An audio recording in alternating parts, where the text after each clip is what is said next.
Hello, welcome to What She's Thinking. I'm your host, Greg Schwartz, your coach for online dating. I'm asking a group of women questions on dating, sex, and other topics, all submitted by men like you. To get your questions answered, go to makeonlinedatingfun.com/questions. So here's the interview. My name is Patricia. I'm 37. I'm from the East Coast, and I've lived in 4 different countries. I'm a startup founder, and I travel a lot around the world, but I'm based in San Francisco for now. And I've always been in monogamous relationships. In dating, I think that I'm kind of full spectrum. When it's specifically a date, I'm probably slower to warm up than if it's just meeting up with friends and doing something fun, or meeting up with someone new and doing something fun with less of a context around dating. And I don't know. I think I open up on details, and I'm happy to share anything, but I probably don't get super crazy, and too early on, or ever. Maybe. I don't know if I ever get really crazy. When you say crazy, do you mean enthusiasm, or do you mean crazy wild party? What's crazy mean there? Yeah, any of that. Okay. So not large levels of enthusiasm, not, going to a wild party. Yeah, I have a pretty even-keeled temperament. In fact, my ex says that I'm the most even-keeled female that he's ever met. I don't know if that's a good thing or a bad thing. My mother always says the happiest people are happy couples. The next happiest people are single women. So I've spent a lot of time not in relationships, and had some also good relationships. And I would love a long-term dedicated relationship, but I've always prioritized making sure that I am meeting friends and have all the other things in my life. And I do think friendship is critical to determine if I can also be in a relationship with someone. I'm Anna.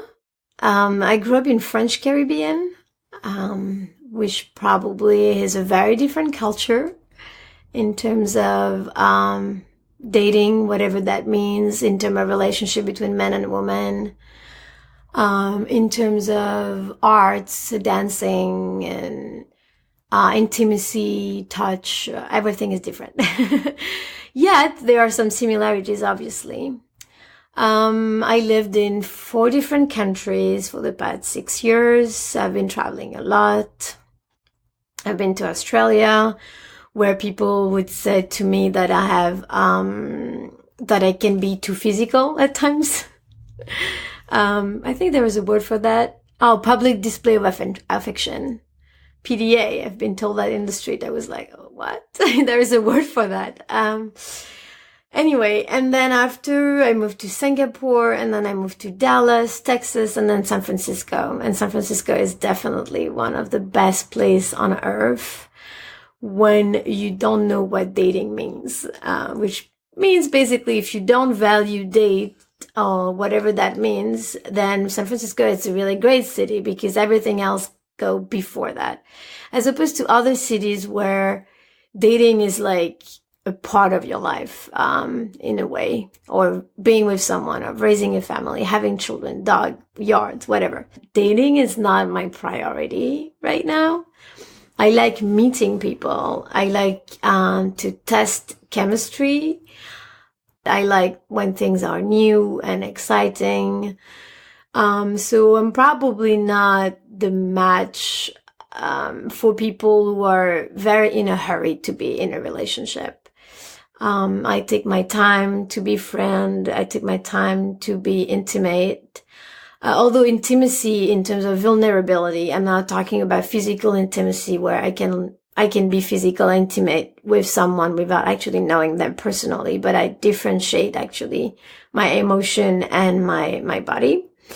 And I found men here, very enthusiastic, very fast. And I'm not sure where it's coming from, but if you are, to me, too enthusiastic, you can also leave as fast as you arrive. That's why I really like a pace that feels good.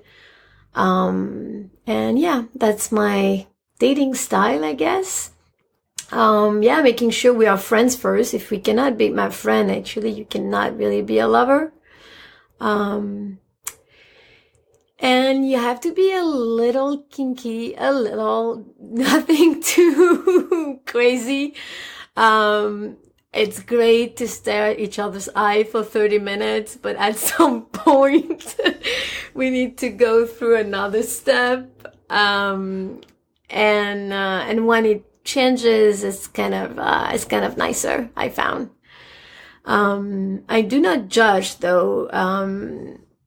Sex will be always nice anyway. It doesn't have to be crazy. It doesn't have to be all the time amazing. If there is a connection and if we can laugh, because sex sometimes is just to release, whatever we need to release. It's not like, oh, we need to have that bond every single time. I don't think it's. After we match, if you don't respond the first time I send a message, should I send another? Yes. I mean, you can miss a message because if you're not on your phone all the time, it happens that sometimes you just forget to reply. Mm-hmm. I would say, I mean, the reality is that everyone's really busy. And just like I don't respond to every email I get, I also don't respond to every message I get. It's good to send a message, but you might, for example, if you send a message that says, hey, what's up? Or something that has no substance to it, it might be good to say, hey, I noticed this about you, and I'd love to talk to you more because I like that too. Or something that shows you've actually paid any real attention to the profile, either the written or the images. And actually, as a comment, when you send a note with a photo and just send like a heart or a like or something, I feel like that comes off as a little sketchy, and I'd rather you say, hey, where is this? Or, I don't know, try to guess or something. Be a little bit creative and show that you care about something. Cool. So it sounds like you both agree on that, but right? You're adding the caveat of, honestly, like I teach my guys, you really want to send a good message, not just like, hey, and then, hi, how's your day as the second message. You want to send something about their profile. Yeah, and I would also say that sometimes, the nature of these apps, for example, if that's what we're talking about, is that people swipe on multiple people, and if they get multiple likes all at once, and then everyone sends them a message, it is hard to keep track of everyone.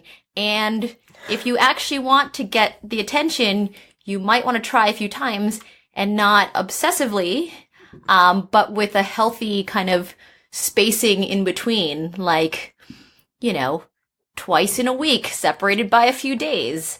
And then maybe you try one more the next week. And then, if, I don't know, I travel a lot, so maybe it's nice to try a few weeks later if you're really interested. If you still don't hear anything, they're probably not interested.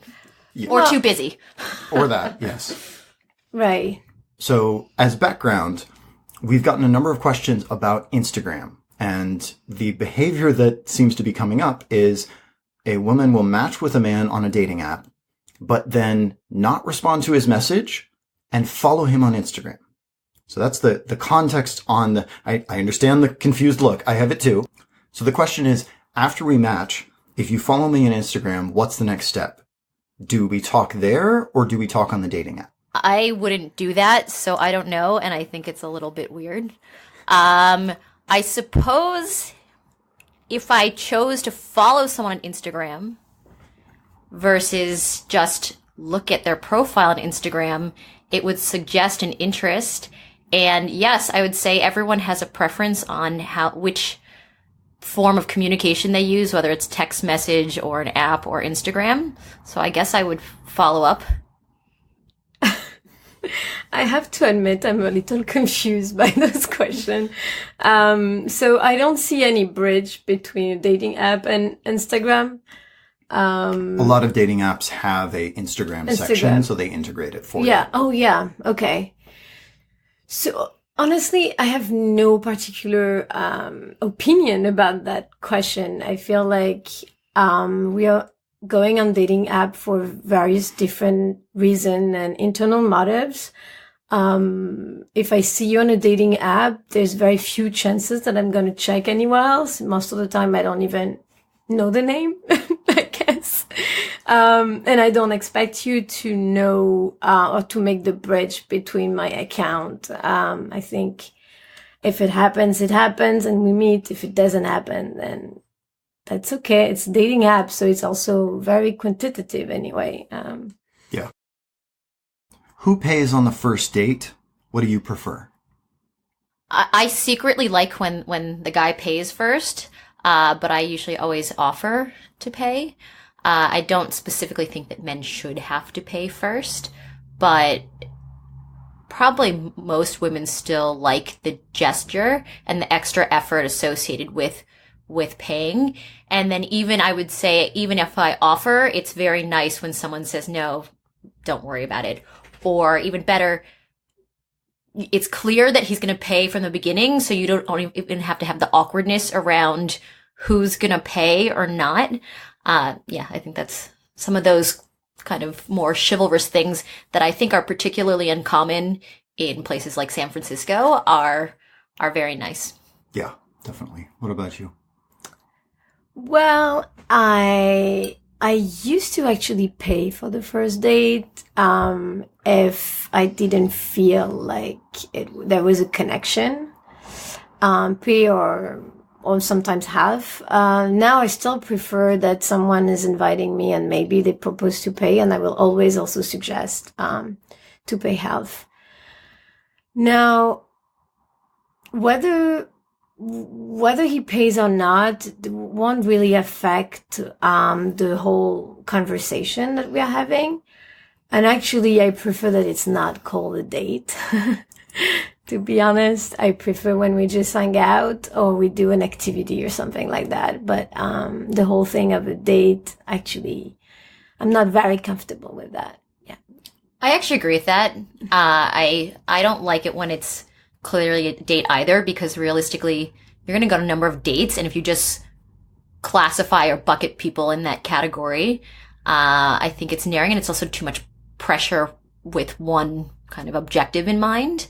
So I would agree with you. Yeah. And actually, that's a kind of a good tip in general. But it's nice if someone suggests something, then pays, and it's even better if it's not just kind of a meal, some activity. And if it goes well, then maybe you're going to go get a meal or a drink or something.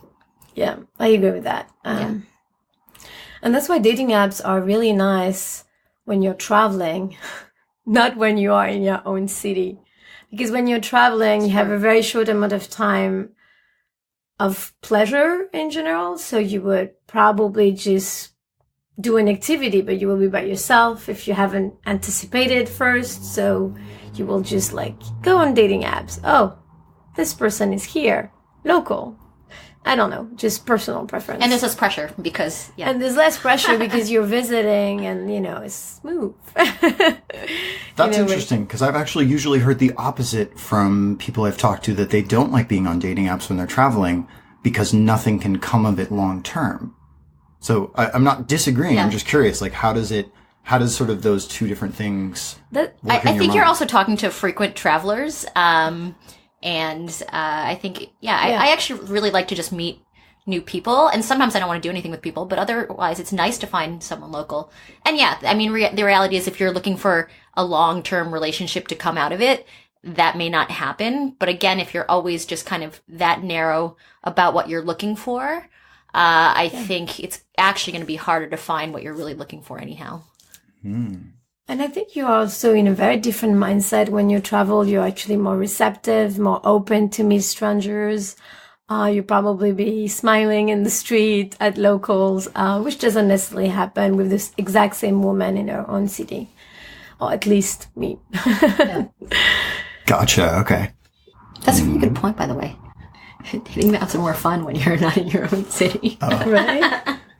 What's a good first date activity, and what's one that's boring or overdone? And, since you both have said you kind of prefer not calling it a date, feel free to just think of it as a first meeting. But what things do you like doing then? Well, for me, sharing an activity that I love, like dancing or improv theater, then it's great. Now, if you also want to introduce me to one of your activity that I don't know, then I actually find it pretty sexy. Yeah.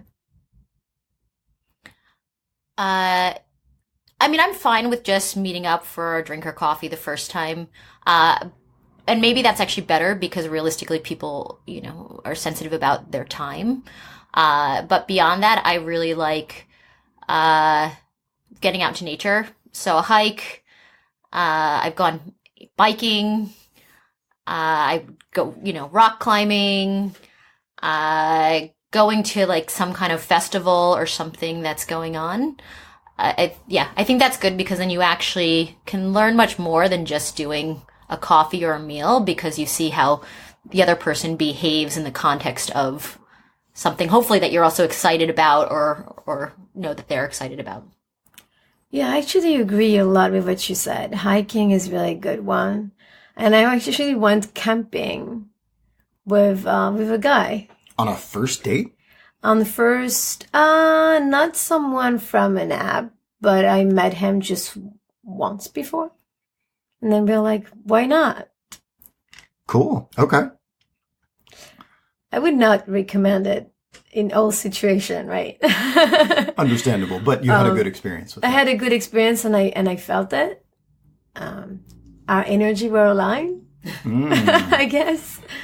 So what did that mean, that your energy was aligned? That's my intuition working in some ways as well. It means that I knew I could go camping with that guy. You just knew. You just like, oh, you know that if it's work, it works. But if it doesn't work, I think the relationship will still work, which I think is good. So was that like you felt safe with him? I felt safe, yes. Going camping in winter with that guy, yeah. Yeah. So how have you evolved in your dating preferences from your 20s to your 30s? Oh no, I can't go with that. I can't go with that question. She's covering her face and laughing and... I'll make it short. My preferences in terms of men and dating, actually both, have totally changed between my 20s and my 30s. And I'm seeing, I see myself being attracted to a very different type of man that I used to be attracted. And dating preferences is, now I like meetups group. I like group of people. I like going to festival and weekends, sharing a long activity as well, like few days. I think is fun. And before I would go on a date, like regular date, coffee, lunch or whatever. Yeah. But not so much the dating aspect of it, mostly like type of men and yeah. So what's changed from the type of man? What was the type of man before that you were interested in your 20s? Good question. The type of man I was interested in before were,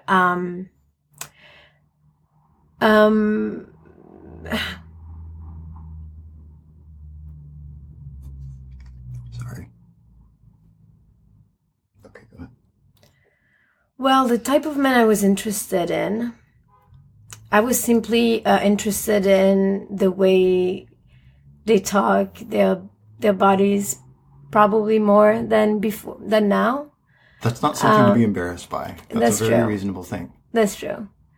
I had sexual attraction that was very, very strong right at the beginning. Right now, it's different. I'm interested in men that I might not have been interested in before. It has evolved as well because I moved to different places, so it's not the same community. And I've been dating, for instance, mostly black men before. And then I moved overseas. I moved to Australia and then here. And then I started to date like white more. And then even in San Francisco, Asian, that I didn't know so many Asian men before. So it has evolved ethnically, but also the age range, body type, pretty much every aspect. Yeah. And the level of consciousness, how they talk, if they are self-composed or very agitated, or how do they regulate their emotion. I mean, there's so much stuff. And what about in your 30s now? Well, I've been dating very different men, and mostly older men. Yeah. Sometimes like 10 years older, which is very new. Very new to me, at least. And yeah. How about for you? How has it changed from your 20s to your 30s? I'm smiling because in my 20s, so I was in New York, and I was either in longer term relationships or, I guess in between that, I met people at bars, which is probably not the best way to do it. But I dated much older men then, or my longest relationship was someone 15 years older than me. Yeah,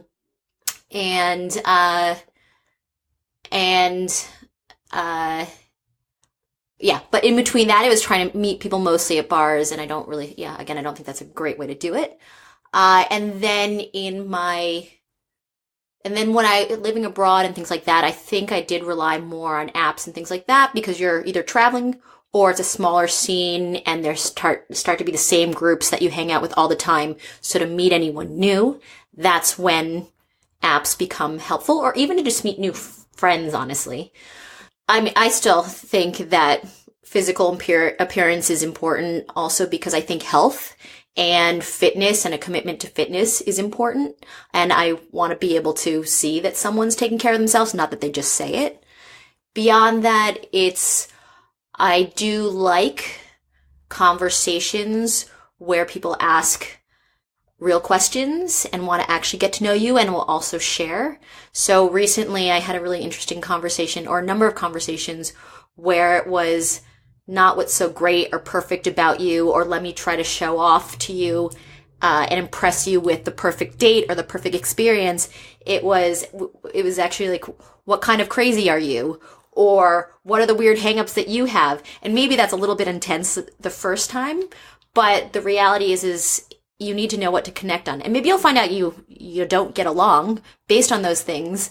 But Yeah, totally agree. You could still be with that. friends or something, right? Or you can just determine faster and more efficiently that maybe it's not, not a good fit. And that kind of vulnerability can be very connecting because you are showing off stuff that you're very, vulnerable about, but because you're being vulnerable, you then feel more open with someone.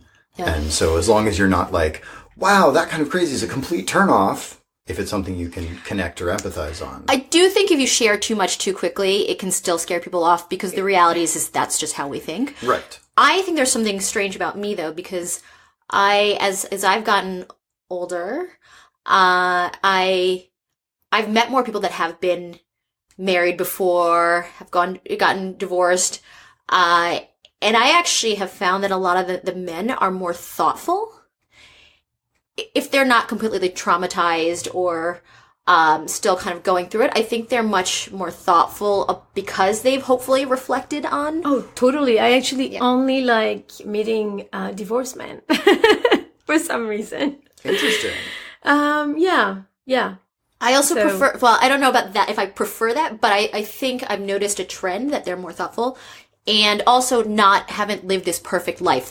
They've had some exposure to non-perfect things and how to resolve them. I also personally have mostly found dating European men and non-Americans much better because of the things I said before, which is a little bit of chivalry, just in little ways. Mm-hmm. Even though, some men that even walk on the outside of you, I don't really care. No one needs to protect me, but it's kind of cute that they try, or that they try to open the door. It's fascinating because I'm doing the opposite. I'm not dating any French or European. It's only American right now. Yeah.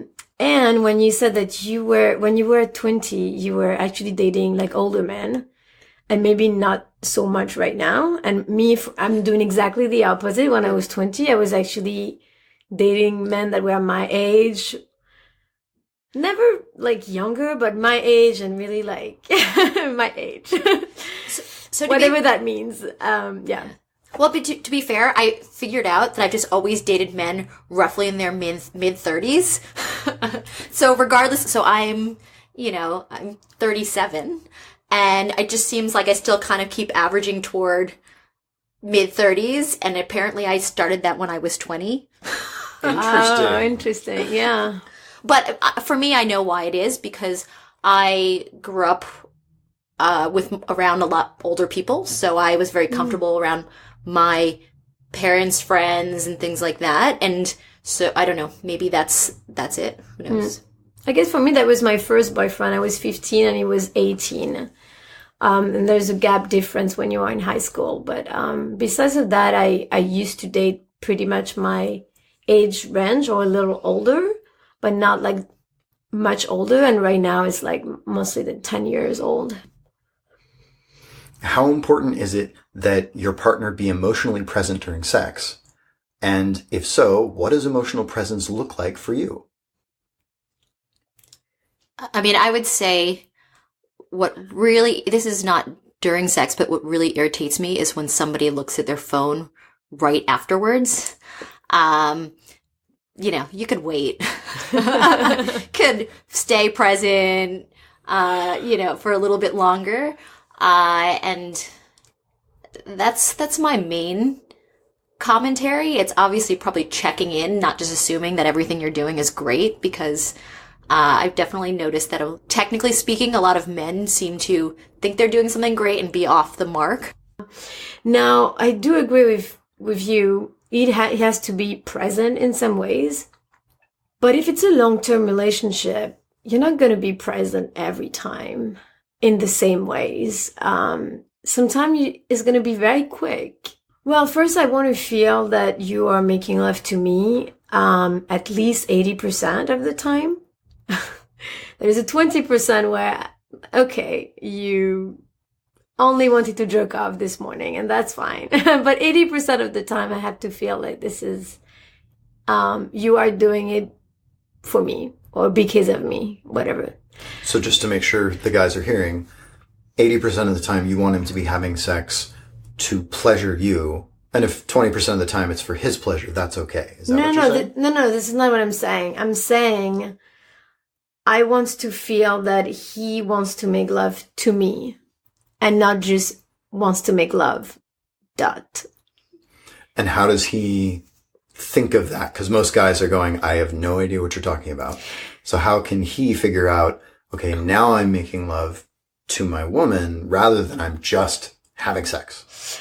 So that's a very good point. At least if I have the feeling, and that's the feeling, so that's a perception anyway. If I have the feeling that the way he looked at me, the way he touched me, what he's doing on my body, knowing what I like, I believe that he's making love to me.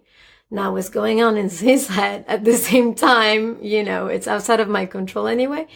And I think it's something that is reasonable to ask. But there are times, especially in a long-term relationship, where things can get a little robotic, mechanic, and you're feeling, oh, it's not really me. It's just like he needs to make love right now.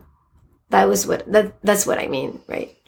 So it sounds like what you're saying is doing things that he knows you like and doing things that are really focused on you rather than sort of mechanical. Is that right? Rather than mechanical, yes. And I would say also, there's this thing called foreplay that some men know about and some don't, but I bet you can Google it. Oh, don't worry. We'll go there soon. Yeah. And I think it's not just, or being conscious of not just rushing the process and like trying to rip off clothes and get it done. It's like you could actually try to make the female feel like you care about her and want to please her. And if that means asking, do you like this? And trying a few different things, sometimes I actually find it annoying to be asked too much. And I think a lot of women actually, or maybe not, would ideally like someone to be able to read their mind. But, you can ask. A number of women have said that they would like men to read their mind on this podcast. So yeah. And, but maybe not me, read my body. Not Well, like mine. that would be even better, but I feel like that's an acquired skill over time. So perhaps, but I think that means, you know, maybe not in the moment, but afterwards, even saying, hey, like, you know, what do you like? So that at least next time you can remember and take those notes and then try what she said she liked, and not necessarily ruin that moment. Because I think it's very rare that you see a guy actually demonstrating that he's trying, or, you know, and actually getting the feedback around it. So maybe he thinks he's trying, but if you're not getting the actual feedback from the other side, Yeah. and at some point, if the woman never gives you feedback, then it's her fault. So notes for you guys, definitely, you know, ask for feedback both during or after sex. And some of that is going to depend on the woman you're with, but then also take notes about it. So then the next time that you're going to have sex with this woman, you can have these things in mind of, she said, I like it hard in this way, or I like it soft in this way, etc. Thanks for listening. To help other men find the podcast, please rate it on iTunes and write a review. Also, I'd love to hear your feedback. Which question did you find most helpful? Email me, greg@makeonlinedatingfun.com. And remember, to get your questions answered, go to makeonlinedatingfun.com/questions. Why don't we just say, like, if interested, please inquire with Greg. He'll pre-screen. That is definitely an option. Send a CV with photo. Yes. Please send dating resume and photo. No recommendation letters required, but encouraged. That's what Yes, I call just references.